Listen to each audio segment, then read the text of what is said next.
एक ऐसा प्रोग्राम था जिसमें आपने क्या करना है, 10 नंबर इनपुट करवाने और 10 नंबर को जब आप इनपुट करवा लोगे उसके बाद में जो आपका और जो उसकी एवरेज होगी उस एवरेज को आपने कैलकुलेट करना है। कैलकुलेट करने के बाद जो रिजल्ट होगा आपके सामने उस चीज को हमने क्या कर देना है, शो आउट कर देना है। ये चीज थी हमारे पास एक प्रोग्राम में।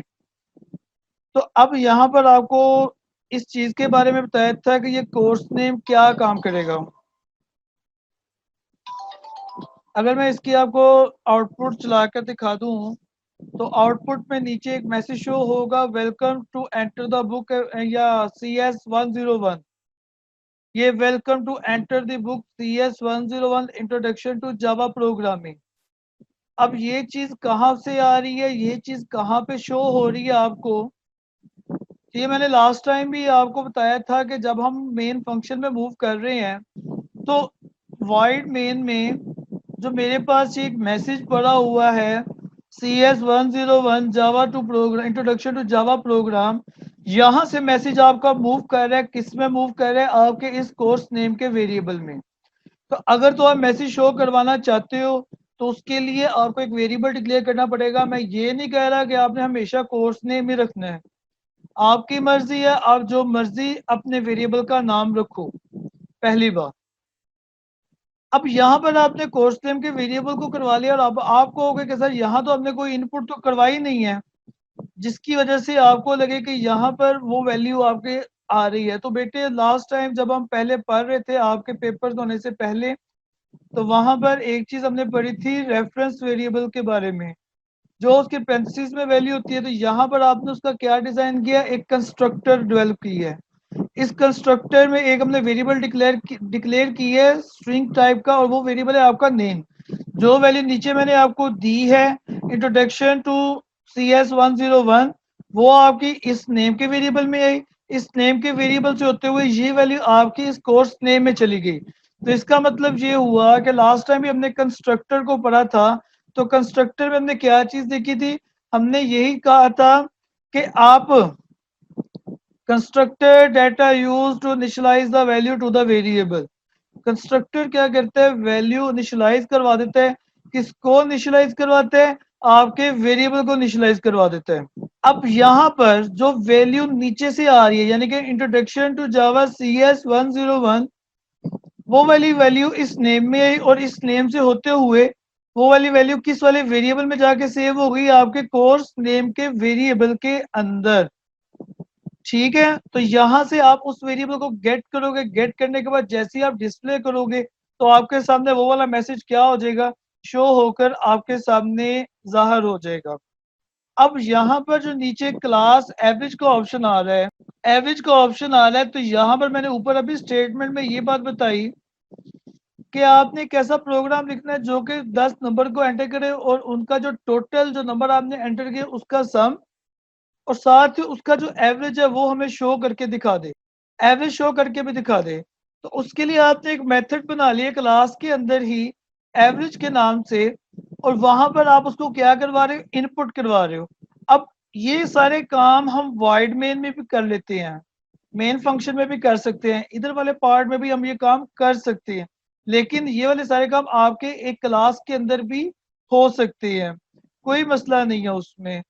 तो यहाँ पर आप उसको इनपुट करवा रहे हो, उसका ग्रेड है और उसके एवरेज जो आपने करवाना चाहते हो। अब समटाइम्स एवरेज आपकी फ्लोट में ली जाती है, फ्लोट में ले लो आपकी मर्जी है, इंटीजर में ले लो आपकी मर्जी। अगर इंटीजर में लोगे तो जब आप उसको डिवाइड करोगे तो वो आपका 9 में फॉर्म में नहीं आएगा। ठीक है, तो यहाँ पर आप कंडीशन लगा रहे हो कि 10 नंबरों तक हमने जाना है, जो ग्रेड काउंटर वो 10 तक जाए, 1 से शुरू हो 10 तक जाए। यहाँ से आपकी इनपुट हो रही है और वो आपके टोटल हो रहे हैं, और यहाँ पर आकर आपकी एवरेज बन रही है, डेट सीट, इसके अलावा और कुछ भी काम नहीं हो रहा। तो नीचे जाकर हमने बस मेथड्स को कॉल की है, कॉल करने के बाद हम अपने डिजायर आउटपुट को हासिल करेंगे। अगर मैं इसको रन करता हूँ तो रन करके भी आप इसको चेक कर लो। तो एंटर अ ग्रेड 1 2 3 4 5 6 7 8 9 एंड 10। जैसे ही 10 नंबर को वो मुझसे इनपुट करवा लेगा, एंटर के बटन को प्रेस करता हूँ, कहते हैं जी इन 10 नंबरों का जो सम है वो आपके पास 55 है और जो उसका एवरेज है वो मेरे पास 1 शो कर रहा है। मेरा नेक्स्ट टॉपिक आ जाता है, वो आ जाता था encapsulation, the concept of encapsulation. Java में या सी लैंग्वेज में या किसी और लैंग्वेज में इनकैप्सुलेशन आप कहते किसको हो, तो बड़ी सिंपल सी उसमें बात है। इनकैप्सुलेट को अगर समझने से पहले आप इस चीज को अंडरस्टैंड कर लो, एक कैप्सूल को आप समझ लोगे तो इनकैप्सुलेशन आपका सारे का सारा क्लियर हो जाएगा। कहता ये है, एक कैप्सूल होता है, कैप्सूल को अगर आप कभी खोलें तो उसके अंदर कुछ दवाई होती है।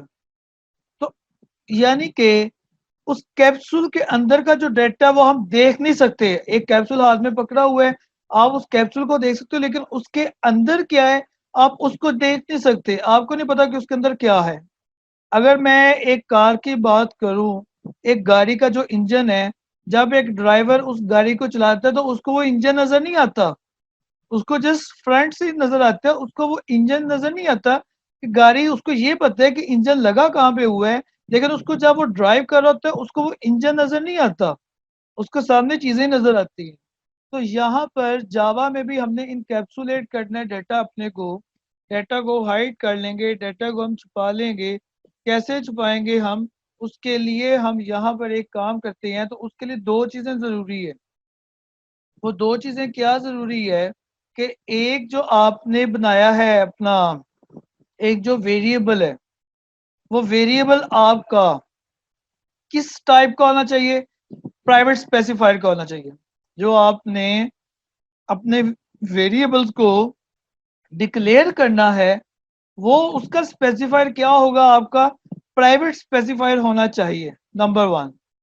नंबर टू पे आपने आगे डिजाइन कर देना है, आगे आपने दो मेथड्स का यूज करना है, और वो दो मेथड्स आपके पास कौन से हैं, एक सेट मेथड होता है और एक गेट मेथड होता है। गेट मेथड तो इस वक्त आपका चल रहा है, लेकिन सेट मेथड नहीं मैंने इस वक्त बनाया। ये चैप्टर नंबर 3 में आपके पास सेट एंड गेट मेथड मैंने आपको करवाया था, अगर याद हो तो। नहीं याद तो लेक्चर्स आपके पास मौजूद हैं, आप वहां से देख सकते हो। तो अब सेकंड बार हमने क्या करना है, एक तो हमने ये कहा कि जितने भी आपने वेरिएबल्स को डिक्लेयर करना है, उसके लिए आपने जो स्पेसिफाई रखना है वो आपने प्राइवेट का रखना है। सेकंड नंबर पे जो सेकंड रिक्वायरमेंट है वो ये रिक्वायरमेंट है कि जो आपने मेथड्स बनाने हैं, वो मेथड्स आपके कौन से होने चाहिए, एक सेट का मेथड होना चाहिए और एक गेट का मेथड होना चाहिए। अब जितनी भी चीजें हैं, ये आउटसाइड द क्लास हम उसको एक्सेस नहीं कर सकते। क्लास से बाहर हम अपना जो वेरिएबल, ये वाला जो कोर्स नेम का वेरिएबल है, हम इसको भी एक्सेस नहीं कर सकते, हम इसका भी यूज नहीं कर सकते। जब इसका यूज नहीं कर सकते तो हम ये गेट कोर्स का और ये जो हमारे पास सेट कोर्स का, ये जो भी हमारे पास गेट और सेट में मेथड्स बनते हैं, हम आउटसाइड द क्लास उसको भी एक्सेस नहीं कर सकते। अगर मैं यहाँ पे थोड़ा सा आपको बता दूं गेट कोर्स के बारे में, तो जो इसकी आउटपुट है वो क्लास के अंदर रहते रहते यहाँ पे आपके सामने शो हो रही है। ये आउटसाइड द क्लास ये गेट का मेथड आपका कॉल नहीं होगा। आउटसाइड द क्लास ये आपको गेट का जो मेथड है, जो सेट का फंक्शन है, वो कॉल नहीं होगा। ये सेट और गेट जो भी आपका एक्सेस होगा वो क्लास के अंदर ही होगा, और ये जितनी की भी जितनी चीजें हम यहाँ पे क्लास के अंदर डिफाइन कर रहे हैं, ये यूजर्स के लिए क्या नाम है, हाइड होंगी। यूजर को नहीं पता होगा पीछे से डाटा कैसे आ रहा है, डाटा कैसे आपका मॉडिफाई वगैरह हो रहा है। दिस इज द इनकैप्सुलेशन, कि आप डाटा को हाइड कर सकते हो। उसको हाइड करने के लिए दो चीजें आपको मैंने बताई हैं। एक ये बताया कि जितने वेरिएबल्स आपने यूज करने हैं वो आपने प्राइवेट के यूज करने हैं, और जितने भी आपने उसके अंदर मेथड बनाने हैं वो आप सेट और गेट के मेथड को यूज करते हुए अपने डाटा को हाइड कर सकते हो। तो ये था आपका मेन प्रोग्राम था, रीड किया। उसके बाद कुछ आपके मैं आउटलाइन को देख रहा था, ये देख लिया आपके सामने कंट्रोल स्टेटमेंट भी का पार्ट 2 आ गया। कंट्रोल स्टेटमेंट का पार्ट 2, इस पार्ट 2 में क्या है, ये भी चीजें आपने पढ़ी हुई हैं। लूपिंग के बारे में बात हो रही है, वो for loop, while loop, do के बारे में बात हो रही है। तो ये भी नहीं मैं करवाऊंगा, ये भी अब आपने ही देखना है, क्योंकि टाइम कम है। ठीक है, आपकी आउटलाइन में काफी डाटा भी पड़ा हुआ है। ये डू वाइल रेपिटेशन है, थोड़ा थोड़ा सा मैं हिंट दूंगा लेकिन डीपली मैं नहीं करवाने वाला, ना ही कोई प्रोग्राम करवाऊंगा। ये सारे आपने पढ़े हुए हैं मेथड्स, ये सारे आपने लूपिंग देखी हुई है, ये सारे के सारे आप लोग खुद करके आओगे। तो डू वाइल में और फॉर में क्या डिफरेंस है, तो बस एक एक छोटा छोटा सा माइनर का डिफरेंस ये है कि जो आपके पास वाइल लूप होता है उसमें कंडीशन देने के बाद आपके सामने आ जाती है आउटपुट। कंडीशन चलने के बाद आपके सामने आती है आउटपुट। जब आउटपुट आ जाती है फिर उसमें नेक्स्ट स्टेप में आपका होता है इंक्रीमेंट या फिर डिक्रीमेंट। कंडीशन चेक होने के बाद आपके सामने आउटपुट आएगी, आउटपुट होने के बाद आपके पास इंक्रीमेंट या फिर डिक्रीमेंट का फंक्शन चलेगा। ये था आपका while loop. Do while loop में क्या फर्क आ जाता है, उसमें जस्ट इतना सा डिफरेंस है कि जब भी आपका प्रोग्राम चलेगा सबसे पहले आपके सामने आउटपुट आएगी, आउटपुट आने के बाद आपके पास इंक्रीमेंट या डिक्रीमेंट होगा, देन आपकी कंडीशन चेक होगी। और फॉर लूप क्या कहते हैं, वो यही कहते हैं कि एक ही लाइन के अंदर आप ये सारे काम कर सको, इनिशियलाइज करवा सको, कंडीशन दे सको, इंक्रीमेंट या फिर आप डिक्रीमेंट वगैरह करवा सको, लेकिन एक ही लाइन में आप ये सारे के सारे काम कर सकते हो। That's it. उसके बाद ये एक स्विच के बारे में नजर आ रहा है कि ये स्विच स्टेटमेंट्स क्या होती है। तो बड़ी सिंपल सी बात है, स्विच का मतलब जो घर में स्विचेस लगे हुए हैं एज सच वही हमारे पास स्विचेस हैं। जिस स्विच से हमारे पंखे का बटन पंखा चलता है उसी स्विच के साथ आपके वो जो हमारे पास एक स्विचेस का बोर्ड होता है, बेसिकली वो मेरे पास डिफरेंट केसेस होते हैं। अब फॉर एग्जांपल फोर्थ वाले बटन से आपका एक फैन चलता है, तो वो बेसिकली जो बटन 4 है वो बेसिकली किसी भी लैंग्वेज में केस 4 को रिप्रेजेंट करेगा। अगर तो उसका केस आपका सेटिस्फाइड होता है तो आपके सामने जो आउटपुट होगी वो आपके सामने शो होगी, अदरवाइज आपके सामने आउटपुट भी शो नहीं होगी। ये बेटे आपका चैप्टर नंबर 5 भी कंप्लीट हुआ है, इसको करो।